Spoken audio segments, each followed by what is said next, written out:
கர்த்தருடைய நாமத்திற்கு ஸ்தோத்திரம்.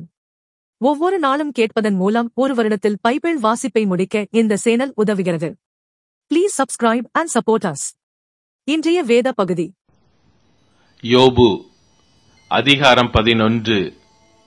அப்பொழுது நாகமாத்தியனாகிய சோப்பார் பிரதியுத்தரமாக, ஏராளமான வார்த்தைகளுக்கு உத்தரவு சொல்ல வேண்டாமோ? வாய்ச்சாலகன் நீதிமானாய் விளங்குவானோ? உம்முடைய வீம்பு வார்த்தைகளுக்கு மனுஷர் மௌனமாய் இருப்பார்களோ? நீர் பரியாசம் பண்ணும்போது ஒருவரும் உம்மை வெட்கப்படுத்த வேண்டாமோ?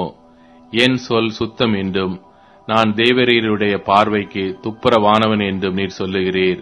ஆனாலும் தேவன் பேசி உமக்கு விரோதமாய் தம்முடைய உதடுகளை திறந்து உமக்கு ஞானத்தின் ரகசியங்களை வெளிப்படுத்தினால் நலமாயிருக்கும். உள்ளபடி பார்த்தால் அது இரட்டிப்புள்ளதாயிருக்கிறது. ஆகையால் உம்முடைய அக்கிரமத்திற்கேற்றபடி தேவன் உம்மை தண்டிக்கவில்லை என்று அறிந்து கொள்ளும். தேவனுடைய அந்தரங்க ஞானத்தை நீர் ஆராய்ந்து சர்வ வல்லவருடைய சம்பூரணத்தை நீர் அறியக்கூடுமோ? அது வான பரியந்தம் உயர்ந்தது. உம்மால் என்ன ஆகும்? அது பாதாளத்திலும் ஆழமானது. நீர் அறியக்கூடியது என்ன? அதன் அளவு பூமியை பார்க்கிலும் நீளமும் சமுத்திரத்தை பார்க்கிலும் அகலமுமாயிருக்கிறது. அவர் பிடித்தாலும் அவர் அடைத்தாலும் அவர் நியாயத்தில் கொண்டு வந்து நிறுத்தினாலும் அவரை தடை பண்ணுகிறவன் யார்? மனுஷருடைய மாயத்தை அவர் அறிவார். அக்கிரமத்தை அவர் கண்டும் அதை கவனியாதிருப்பாரோ? புத்தியுள்ளாத மனுஷன் காட்டு கழுதை குட்டிக்கு ஒப்பாக பிறந்திருந்தாலும் பெரு நெஞ்சுள்ளவனாயிருக்கிறான். நீர் உம்முடைய இருதயத்தை ஆயத்தப்படுத்தி உம்முடைய கைகளை அவருக்கு நேராக விரித்தால் நலமாயிருக்கும். உம்முடைய கையிலே அக்கிரமம் இருந்தால் அதை தூரத்தில் அகற்றிவிட்டு அநியாயம் உம்முடைய கூடாரங்களில் வாசமாயிருக்க ஒட்டாதிரும். அப்பொழுது உம்முடைய முகத்தை மாசில்லாமல் ஏறெடுத்து பயப்படாமல் திடன் கொண்டிருப்பீர்.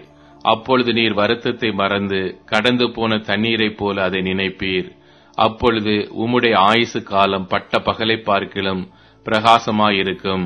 இருள் அடைந்த நீர் விடியற்காலத்தைப் போல் இருப்பீர். நம்பிக்கை உண்டாயிருக்கிறதினால் திடனாயிருப்பீர். தோண்டி ஆராய்ந்து சுகமாய் படுத்துக் கொள்வீர். பயப்படுத்துவார் இல்லாமல் நித்திரை செய்வீர். அநேகர் உமது முகத்தை நோக்கி விண்ணப்பம் பண்ணுவார்கள். துன்மார்க்கருடைய கண்கள் பூத்து போய் அவர்கள் அடைக்கலம் அவர்களை விட்டொழிந்து அவர்கள் நம்பிக்கை சாகிறவன் சுவாசம் போல் ஒளிந்து போகும் என்றான். யோபு அதிகாரம் 12. யோபு பிரதியுத்தரமாக, ஆம், நீங்களே ஞானமுள்ள ஜனங்கள், உங்களுடனே ஞானம் சாகும். உங்களைப் போல எனக்கும் புத்தியுண்டு. உங்களிலும் நான் தாழ்ந்தவன் அல்ல. இப்படிப்பட்டவைகளை அறியாதவன் யார்? என் சிநேகிதரால் நான் நிந்திக்கப்பட்டு தேவனை நோக்கி பிரார்த்திப்பேன். அவர் எனக்கு மறு உத்தரவு அருளுவார். உத்தமனாகிய நீதிமான் பரியாசம் பண்ணப்படுகிறான். ஆபத்துக்குள்ளானவன் சுகமாயிருக்கிறவனுடைய நினைவில் இகழ்ச்சி அடைகிறான். கால் இடறினவர்களுக்கு இது நேரிடும். கள்ளருடைய கூடாரங்களில் செல்வம் உண்டு. தேவனை கோபப்படுத்துகிறவர்களுக்கு சாங்கோபாங்கம் உண்டு. அவர்கள் கையிலே தேவன் கொண்டு வந்து கொடுக்கிறார். இப்போதும் நீ மிருகங்களை கேட்டுப்பார், அவைகள் உனக்கு போதிக்கும். ஆகாயத்து பறவைகளை கேள், அவைகள் உனக்கு அறிவிக்கும். அல்லது பூமியை விசாரித்து கேள், அது உனக்கு உபதேசிக்கும். சமுத்திரத்தின் மச்சங்களை கேள், அவைகள் உனக்கு விவரிக்கும். கர்த்தருடைய கரம் இதை செய்ததென்று இவைகள் எல்லாவற்றினாலும் அறியாதவன் யார்? சகல பிராணிகளின் ஜீவனும் மாம்சமான சகல மனுஷரின் ஆவியும் அவர் கையில் இருக்கிறது. வாயானது போஜனத்தை ருசி பார்க்கிறது போல செவியானது வார்த்தைகளை சோதித்து பார்க்கிறது அல்லவா? முதியோரிடத்தில் ஞானமும் வயது சென்றவர்களிடத்தில் புத்தியும் இருக்குமே. அவரிடத்தில் ஞானமும் வல்லமையும் எத்தனை அதிகமாயிருக்கும்! அவருக்கு தான் ஆலோசனையும் புத்தியும் உண்டு. இதோ, அவர் இடித்தால் கட்ட முடியாது. அவர் மனுஷனை அடைத்தால் விடுவிக்க முடியாது. இதோ, அவர் தண்ணீர்களை அடக்கினால் எல்லாம் உலர்ந்து போம். அவர் அவைகளை வரவிட்டால் பூமியை கீழது மேலதாக்கும். அவரிடத்தில் பலனும் ஞானமும் உண்டு. மோசம் போகிறவனும் மோசம் போக்குகிறவனும் அவர் கையின் கீழ் இருக்கிறார்கள்.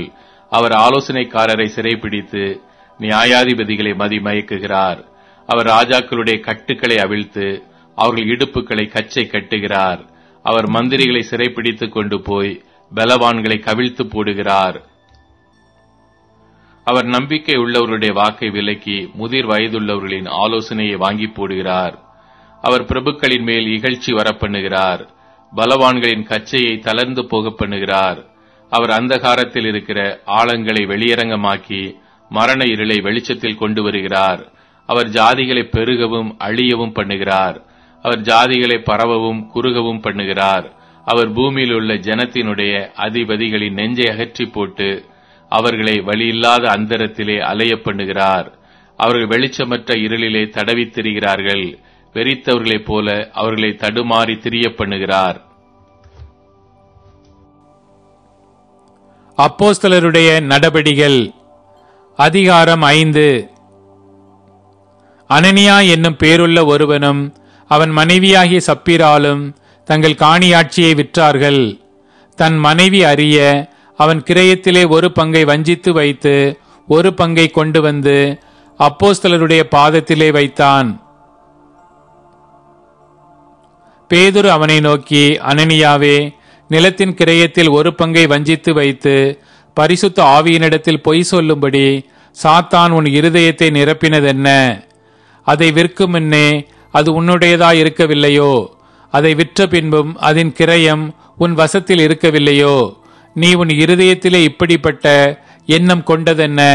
நீ மனுஷரிடத்தில் அல்ல, தேவனிடத்தில் பொய் சொன்னாய் என்றான். அனனியா இந்த வார்த்தைகளை கேட்கவே விழுந்து ஜீவனை விட்டான்.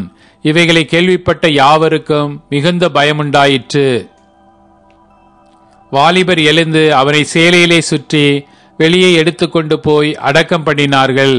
ஏறக்குறைய 3 மணி நேரத்துக்கு பின்பு அவனுடைய மனைவி நடந்ததை அறியாமல் உள்ளே வந்தாள். பேதுரு அவளை நோக்கி, நிலத்தை இவ்வளவுக்குத்தானா விற்றீர்கள்? எனக்கு சொல் என்றான். அவள் ஆம், இவ்வளவுக்குத்தான் என்றாள்.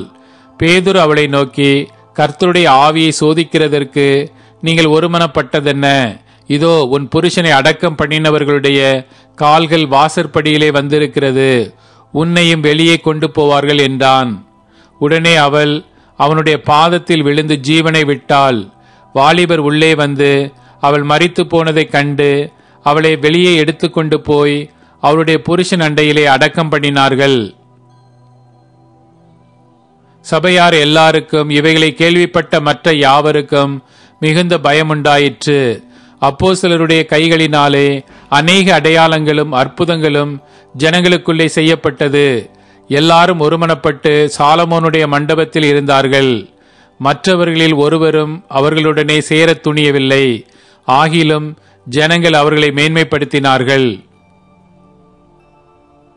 திரளான புருஷர்களும் ஸ்திரீகளும் விசுவாசம் உள்ளவர்களாகி கர்த்தரிடத்தில் அதிகமாய் சேர்க்கப்பட்டார்கள்.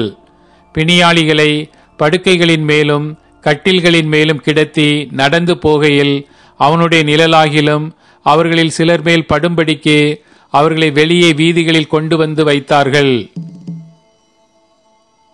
சுற்று பட்டணங்களிலும் இருந்து திரளான ஜனங்கள் பிணியாளிகளையும் அசுத்த ஆவிகளால் வாதிக்கப்பட்டவர்களையும் எருசலேமுக்கு கொண்டு வந்தார்கள்.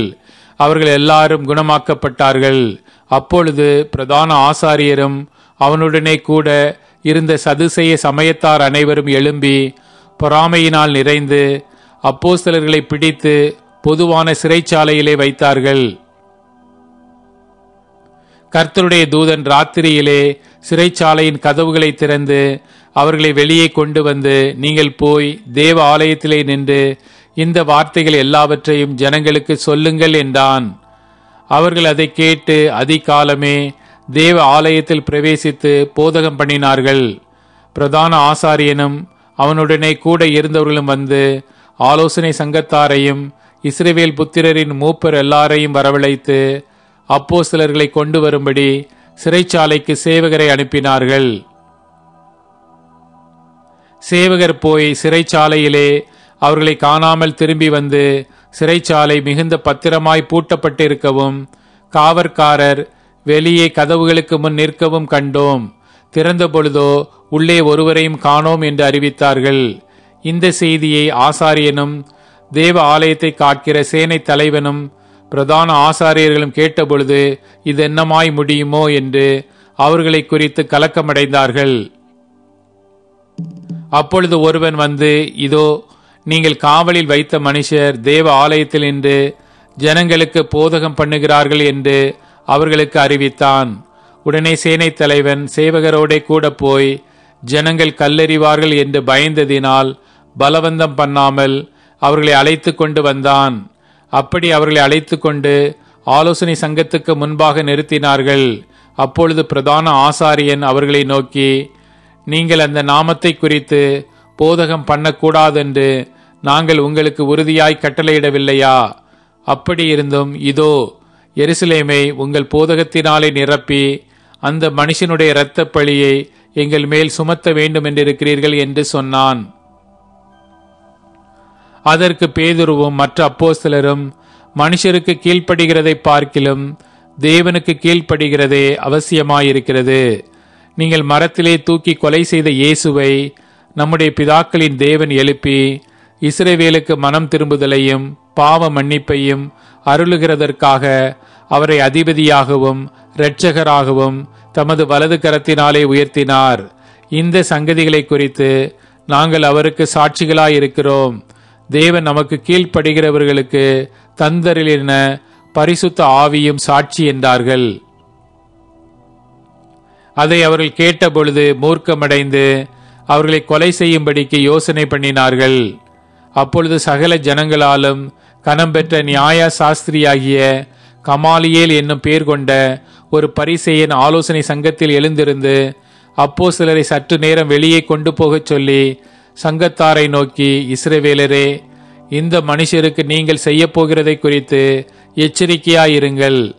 ஏனென்றால் இந்நாட்களுக்கு முன்னே தெயுதாஸ் என்பவன் எழும்பி தன்னை ஒரு பெரியவனாக பாராட்டினான். ஏறக்குறைய 400 பேர் அவனை சேர்ந்தார்கள். அவன் மடிந்து போனான். அவனை நம்பின அனைவரும் சிதறி அவமாய் போனார்கள். அவனுக்கு பின்பு குடிமதிப்பின் நாட்களிலே கலிலேயனாகிய யூதாஸ் என்பவன் எழும்பி தன்னை பின்பற்றும்படி அநேக ஜனங்களை இழுத்தான். அவனும் அழிந்து போனான். அவனை நம்பியிருந்த அனைவரும் சிதறடிக்கப்பட்டார்கள். இப்பொழுது நான் உங்களுக்கு சொல்லுகிறது என்னவென்றால், இந்த மனுஷருக்கு ஒன்றும் செய்யாமல் இவர்களை விட்டு விடுங்கள். இந்த யோசனையும் இந்த கிரியையும் மனுஷரால் உண்டாயிருந்ததானால் அழிந்து போம். தேவனால் உண்டாயிருந்ததே ஆனால் அதை ஒழித்துவிட உங்களால் கூடாது. தேவனோடு போர் செய்கிறவர்களாய் காணப்படாதபடிக்கு பாருங்கள் என்றான்.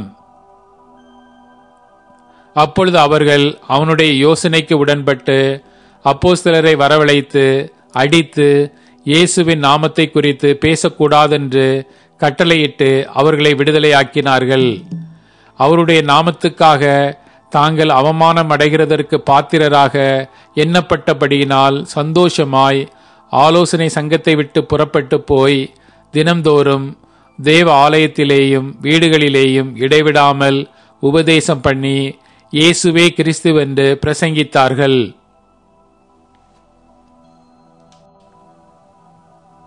அப்போஸ்தலருடைய நடபடிகள் அதிகாரம் 6. அந்நாட்களிலே சீஷர்கள் பெருகினபோது கிரேக்கரானவர்கள் தங்கள் விதவைகள் அன்றாட விசாரணையில் திட்டமாய் விசாரிக்கப்படவில்லை என்று எபிரேயருக்கு விரோதமாய் முறுமுறுத்தார்கள். அப்பொழுது 12 சீஷர் கூட்டத்தை வரவழைத்து, நாங்கள் தேவ வசனத்தை போதியாமல் பந்தி விசாரணை செய்வது தகுதியல்ல. ஆதலால் சகோதரரே, பரிசுத்த ஆவியும் ஞானமும் நிறைந்து நற்சாட்சி பெற்றிருக்கிற 7 பேரை உங்களில் தெரிந்து கொள்ளுங்கள். அவர்களை இந்த வேலைக்காக ஏற்படுத்துவோம். நாங்களோ ஜெபம் பண்ணுவதிலும் தேவ வசனத்தை போதிக்கிற ஊழியத்திலும் இடைவிடாமல் தரித்திருப்போம் என்றார்கள்.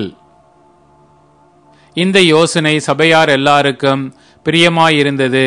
அப்பொழுது விசுவாசமும் பரிசுத்த ஆவியும் நிறைந்தவனாகிய ஸ்தேவானையும் பிலிப்பையும் பிரோக்கோரையும் நிக்கானோரையும் தீமோனையும் பர்மெனாவையும் யூத மார்க்க அமைந்தவனாகிய அந்தியோகியா பட்டணத்தானாகிய நிக்கோலாவையும் தெரிந்து கொண்டு அவர்களை அப்போஸ்தலருக்கு முன்பாக நிறுத்தினார்கள். இவர்கள் ஜெபம் பண்ணி அவர்கள் மேல் கைகளை வைத்தார்கள். தேவ வசனம் விருத்தியடைந்து சீஷருடைய தொகை எருசலேமில் மிகவும் பெருகிற்று. ஆசாரியர்களில் அநேகர் விசுவாசத்துக்கு கீழ்ப்படிந்தார்கள். ஸ்தேவான் விசுவாசத்தினாலும் வல்லமையினாலும் நிறைந்தவனாய் ஜனங்களுக்குள்ளே பெரிய அற்புதங்களையும் அடையாளங்களையும் செய்தான். அப்பொழுது லிபர்த்தீனர் எண்ணப்பட்டவர்களின் ஆலயத்தை சேர்ந்தவர்களிலும் சிரேனே பட்டணத்தாரிலும் அலெக்சந்திரியா பட்டணத்தாரிலும் சிலிசியா நாட்டாரிலும் ஆசியா தேசத்தாரிலும் சிலர் எழும்பி ஸ்தேவானுடனே தர்க்கம் பண்ணினார்கள். அவன் பேசின ஞானத்தையும் ஆவியையும் எதிர்த்து நிற்க அவர்களால் கூடாமற் போயிற்று. அப்பொழுது அவர்கள் மோசேக்கும் தேவனுக்கு விரோதமாக இவன் தூஷண வார்த்தைகளை பேச கேட்டோம் என்று சொல்லும்படியாக மனுஷரை ஏற்படுத்தி ஜனங்களையும் மூப்பரையும் வேத பாரகரையும் எழுப்பிவிட்டு அவன் மேல் பாய்ந்து அவனை பிடித்து ஆலோசனை சங்கத்தாருக்கு முன்பாக இழுத்து கொண்டு போய் பொய் சாட்சிகளையும் நிறுத்தினார்கள். இவர்கள் இந்த மனுஷன் இந்த பரிசுத்த ஸ்தலத்துக்கும் வேத பிரமாணத்துக்கும் விரோதமாக தூஷண வார்த்தைகளை ஓயாமற் பேசுகிறான். எப்படி என்றால், நசரேயனாகி இந்த இயேசு இந்த ஸ்தலத்தை அழித்து போட்டு மோசே நமக்கு கொடுத்த முறைமைகளை மாற்றுவான் என்று இவன் சொல்ல கேட்டோம் என்றார்கள். ஆலோசனை சங்கத்தில் உட்கார்ந்திருந்த அனைவரும் அவன் மேல் கண்ணோக்கமாயிருந்து அவன் முகம் தேவதூதன் முகம் போலிருக்க கண்டார்கள். சங்கீதம் அதிகாரம் 34. கர்த்தரை நான் எக்காலத்திலும் ஸ்தோத்தரிப்பேன், அவர் துதி எப்போதும் என் வாயில் இருக்கும். கர்த்தருக்குள் என் ஆத்துமா மேன்மை பாராட்டும், சிறுமைப்பட்டவர்கள் அதை கேட்டு மகிழுவார்கள். என்னோட கூட கர்த்தரை மகிமைப்படுத்துங்கள், நாம் ஒருமித்து அவர் நாமத்தை உயர்த்துவோமாக. நான் கர்த்தரை தேடினேன், அவர் எனக்கு செவி கொடுத்து என்னுடைய எல்லா பயத்துக்கும் என்னை நீங்களாக்கி விட்டார். அவர்கள் அவரை நோக்கி பார்த்து பிரகாசமடைந்தார்கள், அவர்கள் முகங்கள் வெட்கப்படவில்லை. இந்த ஏழை கூப்பிட்டான், கர்த்தர் கேட்டு அவனை அவன் இடுக்கண்களுக்கெல்லாம் நீங்களாக்கி ரட்சித்தார். கர்த்தருடைய தூதன் அவருக்கு பயந்தவர்களை சூழ பாளையமிறங்கி அவர்களை விடுவிக்கிறார். கர்த்தர் நல்லவர் என்பதை ருசித்து பாருங்கள், அவர் மேல் நம்பிக்கையாயிருக்கிற மனுஷன் பாக்கியவான். கர்த்தருடைய பரிசுத்தவான்களே அவருக்கு பயந்திருங்கள், அவருக்கு பயந்தவர்களுக்கு குறைவில்லை. சிங்கக்குட்டிகள் தாழ்ச்சி அடைந்து பட்டினியாயிருக்கும், கர்த்தரை தேடுகிறவர்களுக்கோ ஒரு நன்மையும் குறைவுபடாது. பிள்ளைகளே, வந்து எனக்கு செவி கொடுங்கள், கர்த்தருக்கு பயப்படுதலை உங்களுக்கு போதிப்பேன். நன்மையை காணும்படி ஜீவனை விரும்பி நீடித்த நாட்களை அபிஷேக்கிற மனுஷன் யார்? உன் நாவை பொல்லாப்புக்கும் உன் உதடுகளை கபட்டு வசனிப்புக்கும் விலக்கி காத்துக்கொள். தீமையை விட்டு விலகி நன்மை செய், சமாதானத்தை தேடி அதை தொடர்ந்து கொள். கர்த்தருடைய கண்கள் நீதிமான்கள் மேல் நோக்கமாயிருக்கிறது, அவருடைய செவிகள் அவர்கள் கூப்பிடுதலுக்கு திறந்திருக்கிறது. தீமை செய்கிறவருடைய பேரை பூமியில் இராமல் அற்றுப்போக பண்ண கர்த்தருடைய முகம் அவர்களுக்கு விரோதமாயிருக்கிறது. நீதிமான்கள் கூப்பிடும்போது கர்த்தர் கேட்டு அவர்களை அவர்களுடைய எல்லா உபத்திரவங்களுக்கு நீங்களாக்கி விடுகிறார். நொறுங்குண்ட இருதயமுள்ளவர்களுக்கு கர்த்தர் சமீபமாயிருந்து நறுங்குண்ட ஆவியுள்ளவர்களை ரட்சிக்கிறார். நீதிமானுக்கு வரும் துன்பங்கள் அநேகமாயிருக்கும், கர்த்தர் அவைகள் எல்லாவற்றிலும் நின்று அவனை விடுவிப்பார். அவனுடைய எலும்புகளை எல்லாம் காப்பாற்றுகிறார், அவைகளில் ஒன்று முறிக்கப்படுவதில்லை. தீமை துன்மார்க்கனை கொல்லும், நீதிமானை பகைக்கிறவர்கள் குற்றவாளிகள் ஆவார்கள். கர்த்தர் தமது ஊழியக்காரரின் ஆத்துமாவை மீட்டுக் கொள்ளுகிறார், அவரை நம்புகிற ஒருவன் மேலும் குற்றம் சுமராது.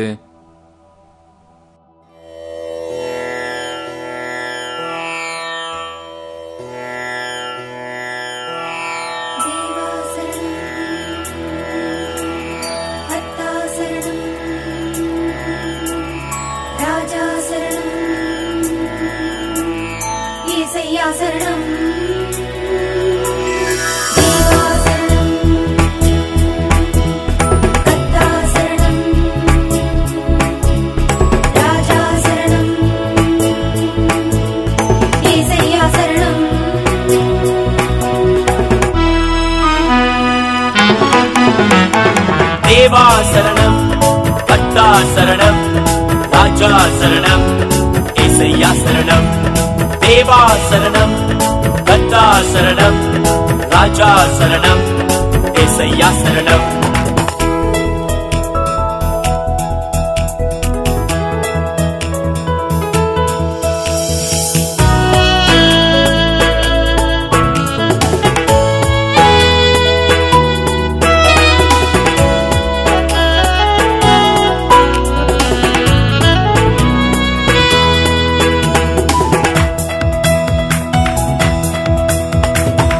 தேவாதி தேவனுக்கு சரணம், ராஜாதி ராஜனுக்கு சரணம். தேவாதி தேவனுக்கு சரணம், ராஜாதி ராஜனுக்கு சரணம். தூய ஆவி சரணம், அபிஷேகநாதா சரணம். தூய ஆவி சரணம், அபிஷேகநாதா சரணம். சரணம் சரணம் சரணம் சரணம் சரணம் சரணம். தேவா சரணம், கர்த்தா சரணம், ராஜா சரணம், ஏசையா சரணம். தேவா சரணம், கர்த்தா சரணம், ராஜா சரணம், ஏசையா சரணம்.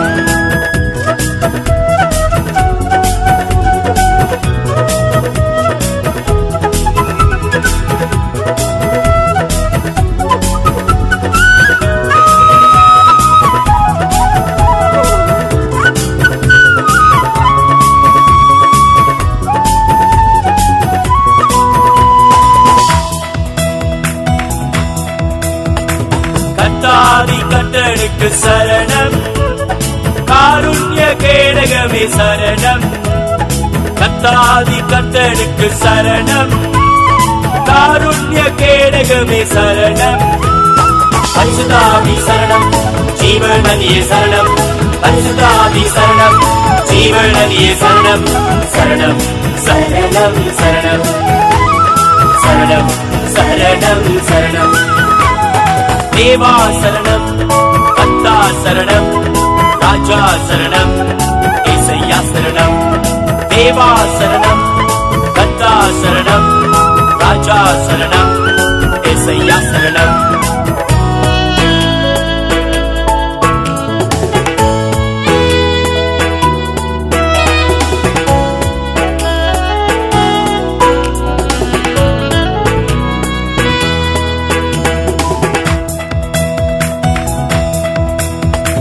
மகிமையின் மன்னனுக்கு சரணம், மாசற்ற மகுடமே சரணம். மகிமையின் மன்னனுக்கு சரணம், மாசற்ற மகுடமே சரணம். சத்யாவிய சரணம், சர்வவியாபிய சரணம். சத்யாவிய சரணம், சர்வவியாபிய சரணம். சரணம் சரணம் சரணம் சரணம் சரணம் சரணம். தேவா சரணம், கர்த்தா சரணம், ராஜா சரணம், ஏசையா சரணம். தேவா சரணம், கர்த்தா சரணம், ராஜா சரணம், ஏசையா சரணம்.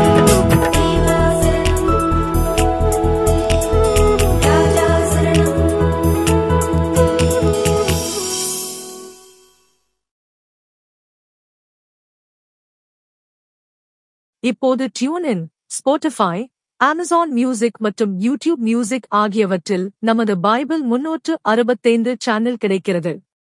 ஃபாலோ பண்ணுங்க.